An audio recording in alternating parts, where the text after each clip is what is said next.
Hello guys, Bangladesh premier league BPL 2025 play অফসের নিয়মাবলী আপনাদেরকে জানাতে চলেছি এবং আপনাদেরকে এটাও জানাবো যে প্রথম ম্যাচ কখন হতে চলেছে এবং একদিনে এলিমিনেটর এবং প্লে অফসের নিয়মাবলীও জানাবো, যেখানে এলিমিনেটরে প্রথম রংপুর এবং খুলনার মধ্যে যে হারবে বিদায় নেবে এবং যে জিতবে তারা প্লে অফস 2-এ উঠবে, এবং বরিশাল এবং চট্টগ্রামের মধ্যে যেটি 3 ফেব্রুয়ারি অর্থাৎ কালকেই সন্ধ্যে 6:30 থেকে যে খেলাটি হবে, এই দুজনের মধ্যে যে জিতবে সে ডাইরেক্ট ফাইনালে উঠবে এবং যে হারবে তার সাথে রংপুর এবং খুলনার মধ্যে যে জিতবে তাদের সাথে খেলা হবে প্লে অফস 2, সেটা 5 ফেব্রুয়ারি।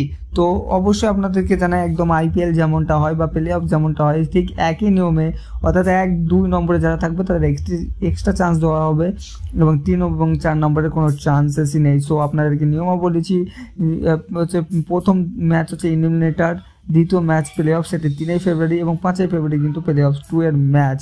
তো অবশ্যই আপনাদের মতামত কি বলছে নিচে অবশ্যই কমেন্ট জানান। পরবর্তী ভিডিওতে আবারও দেখা হচ্ছে। ভিডিও ভালো লাগলে লাইক, কমেন্ট, শেয়ার, সাথে সাবস্ক্রাইব করে আমাদের চ্যানেলের সাথে জুড়ে থাকবেন।